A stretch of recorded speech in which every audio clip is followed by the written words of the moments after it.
White vinegar আমরা কিন্তু বাড়িতে খুব সহজেই বানিয়ে নিতে পারবো। আর সেটা বানানো কিন্তু একদমই সহজ। মাত্র 2-1টা উপকরণ দিয়েই এই হোয়াইট ভিনেগার বাড়িতে সুন্দর করে বানিয়ে নিতে পারবেন। আর আমরা কিন্তু হোয়াইট ভিনেগার যে কোনো চাইনিজ খাবার, স্যুপ বানাতে এই হোয়াইট ভিনেগারটা ব্যবহার করি। আর আচার বানাতে কিন্তু হোয়াইট ভিনেগারটাও অনেকেই ব্যবহার করে থাকে। আচারটা তাহলে কিন্তু হোয়াইট ভিনেগার দিলে অনেক দিন ভালো থাকে, আর ফ্রিজেও রাখতে হবে না, এমনিতেই কিন্তু খুব ভালো থাকবে আচার। তো এইখানে হোয়াইট ভিনেগারটা আমি কিভাবে বানাবো সেটাই কিন্তু আপনাদের সঙ্গে শেয়ার করব। নমস্কার, কেমন আছেন সবাই? আশা করছি সবাই খুব ভালো আছেন, সুস্থ আছেন।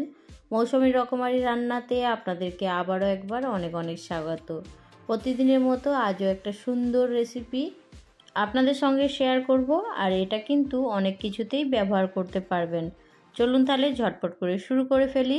এখন সবাইয়ের মনে প্রশ্ন একটাই থাকবে যে হোয়াইট ভিনেগারের মধ্যে এটা কি। তো এটা একটা লঙ্কা, যেটা ঝাল লাগে না, বড় সাইজের যে লঙ্কাটা বাজারে পাওয়া যায়, এটা বাড়িতে ছিল।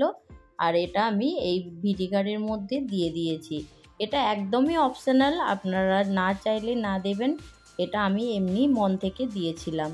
তো চলুন, এখানে একটা কড়া আমি ঝটপট করে গ্যাসের মধ্যে বসিয়ে দিয়েছি। আর এখানে একটা বড় সাইজের গ্লাস নিয়েছি, এটাতে 300 ml জল ধরবে। তো এই রকমই আমি 2 গ্লাস পরিমাণে জল নেব। যদি আপনারা জলের পরিমাণটা কম বেশি করতে চান অবশ্যই কিন্তু করতে পারেন। তো আমি এইখানে 600 ml জল নিয়েছি। এবার জলটাকে খুব ভালো করে ফুটতে দেব। যখন ফুটে ফুটে এটা একটু কমে যাবে, যখন এর অর্ধেক হয়ে যাবে, তখন এর মধ্যে কি দেব সেটা দেখিয়ে দেব। তো এইখানে দেখুন, আপনাদের সঙ্গে কথা বলতে বলতে জলটা সুন্দর কিন্তু ফুটে উঠেছে। তো আমি দেখুন জলের মধ্যে খুব সামান্য পরিমাণে একটু নুন দিয়ে দেব।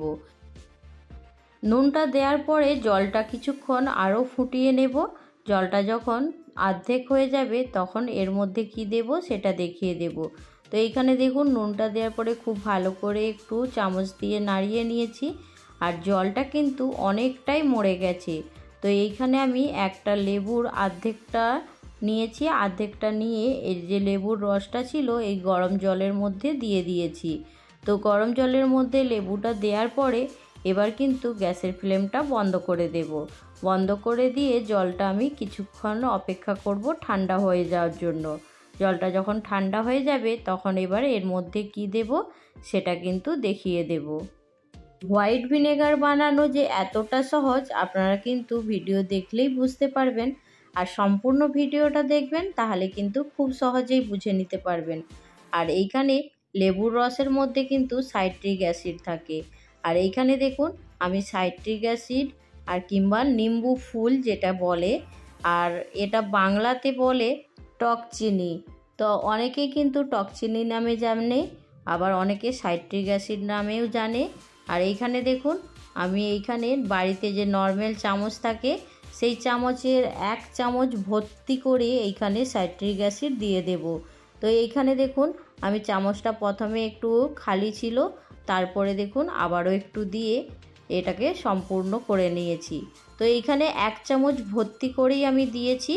আর জলের পরিমাণটা এখন আমার আছে 300 ml, অর্ধেক হয়ে গেছে। এর থেকে বেশি দেয়া যাবে না, তাহলে কিন্তু অনেকটা পরিমাণে টক হয়ে যাবে।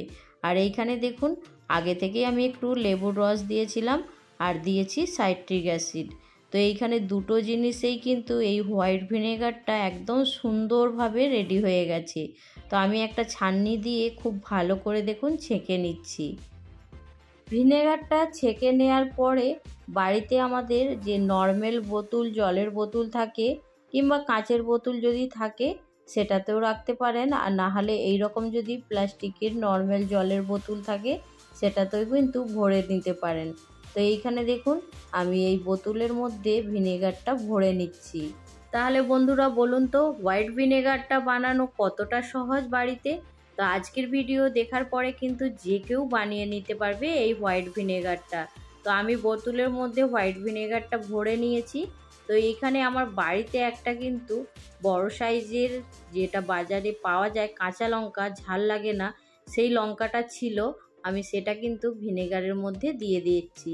এটা কিন্তু একদমই অপশনাল, এটা চাইলে আপনারা দিতে পারেন, আর না দিলেও কোনো সমস্যা নেই। এটা আমার মন থেকে একটু ভালো লাগছিল দেখতে, সেই জন্য দিয়ে দিয়েছি। তো বোঁখাটা ভাঙছিলাম না প্রথমে, কিন্তু বোঁখাটার জন্য লঙ্কাটা ডুবছিল না। তো পরে আমি এই বোঁখাটাকে ভেঙে এর মধ্যে দিয়ে দিয়েছি। তো আজকের রেসিপি আপনাদের কেমন লাগলো জানাতে কিন্তু একদমই ভুলবেন না। আজকের এই ভিনেগারের রেসিপি যদি আপনাদের ভালো লাগে, যদি আজকে কেউ আমার চ্যানেলে প্রথম ভিজিট করে থাকেন, অবশ্যই কিন্তু আমার চ্যানেলটা সাবস্ক্রাইব করে পাশে থাকার অনুরোধ রইল। আর যদি বেশি ভালো লাগে অবশ্যই কিন্তু একটা লাইক দিয়ে সম্পূর্ণ ভিডিও দেখে নেবেন। আর এই রকমই সুন্দর সুন্দর রেসিপি নিয়ে খুব তাড়াতাড়ি দেখা হবে। সবাই ভালো থাকবেন, সুস্থ থাকবেন, বাই।